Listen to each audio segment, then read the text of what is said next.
ఒకరోజు ఒక అమ్మాయి కాఫీ చేసుకుని పొద్దున్నే నేను వెళ్ళాలి, అమెరికాకు వెళ్ళిపోయి మంచిగా నేను థియాలజీ చదివి మా నాన్నగారికి సేవలో నేను సహాయం చేయాలి అని ఆలోచిస్తూ కాఫీ తాగడానికి కూర్చుంది. కిటికీ కొద్దిగా ఓపెన్ చేసి కూర్చుంది. రాత్రి జరిగిన ఘటన ఆమెకు గుర్తొస్తుంది. ఏం జరిగింది ఇంతకు అని ఆలోచిస్తే ఆ అమ్మాయి ఆలోచిస్తూ రాత్రి ముగ్గురు వచ్చారు. ఒకరేమో అడిగారు, నాన్నగారు ఉన్నారా అని. ఎందుకు అని అంటే మీ నాన్నగారు డాక్టర్ అట కదా అన్నారు. అవును, కానీ మీ నాన్నగారు రాలేరు మా ఇంటికి, నువ్వు వస్తావా, వచ్చి సహాయం చేస్తావా, నా భార్య ప్రసవంతో ఉంది అని అడిగారు. అడిగితే ప్రసవ వేదనలో ఉంది, నువ్వు వస్తావమ్మా అంటే, నేను డాక్టర్ని కాదండి, మా నాన్నగారిని తీసుకెళ్తారా అంటే, లేదు మా ఇళ్లలోకి పురుషుడిని రానివ్వం. పురుషుడు స్త్రీకి ప్రసవం చేయటం ఏంటి, నా భార్య సచ్చినా పర్లేదు కానీ నా పురుషుడు వచ్చి నా భార్యకు ప్రసవం చేయటం ఏంటి అని వెళ్ళిపోయాడు. అలా ముగ్గురు వచ్చారు, ముగ్గురు వెళ్ళిపోయారు. ఉదయాన్నే అది ఆలోచిస్తూ ఆమె కాఫీ తాగుతూ తన ప్రయాణానికి సిద్ధపడుతూ ఉండగా డప్పుల సౌండ్ వినిపించింది. ఒకటి తర్వాత ఒకటి 3 శవాలు అక్కడి నుంచి వెళ్తున్నాయి. ముగ్గురు రాత్రి ప్రసవ వేదనతో ఆ ముగ్గురు స్త్రీలు మరియు వారికి పుట్టిన పిల్లలు, 6 మంది బహుశా పుట్టిన పిల్లలు చనిపోయారో లేదో, that is not I don't know, కానీ ముగ్గురు స్త్రీలు మాత్రం చనిపోయి, ఇది జరిగిన ఘటన. ముగ్గురు స్త్రీలు చనిపోయినప్పుడు వాళ్ళని తీసుకెళ్తున్నారు. ఒకరి తర్వాత ఒకరు డప్పులు మోగుతూ ఉంటే ప్రభువు ఆమెతో మాట్లాడుతున్నాడు. ఎలా మాట్లాడుతున్నాడు? వాక్యం అనేటటువంటి వెలుగుతో మాట్లాడుతున్నాడు, వాక్యముతో మాట్లాడుతున్నాడు. If not you who will go for me, నువ్వు కాకపోతే ఇంకెవరు పోతారు అని అడిగాడు.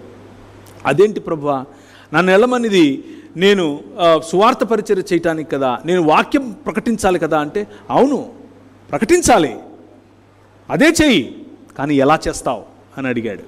ఎవరికి చేస్తావు అని అడిగాడు. నీ పిలుపు ఇదిగో చూసావుగా, ఇంతమంది నా ప్రజలు దిక్కులేని వారుగా చచ్చిపోతున్నారు, వాళ్లకు నీ అవసరత ఉంది, అదే సువార్త ప్రకటన అని చెప్పాడు. ఆవిడ వెళ్ళింది, అమెరికాకు వెళ్ళిపోయింది, కాలేజీలో జాయిన్ అయింది. కానీ జాయిన్ అయిన కాలేజ్ థియాలజికల్ కాలేజ్ కాదు, జాయిన్ అయిన కాలేజ్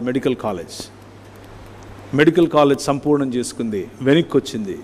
ఈరోజు వరకు కూడా అనేక మందికి, మా ఇంట్లో వాళ్ళ అనేక మందికి ఈ రోజుకు కూడా దేవుని యొక్క తాకిడిని, స్వస్థతను ఇస్తూ ఉన్నటువంటి సిఎంసిని స్థాపించింది, క్రిస్టియన్ మెడికల్ కాలేజ్ వెల్లూరు.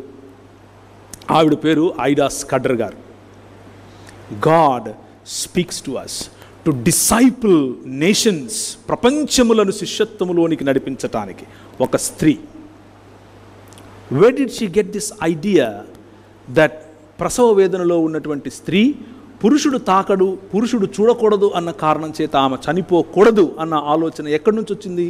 మతంలో ఉంటే వస్తుందా? వాక్యమును చదివితే వస్తుంది.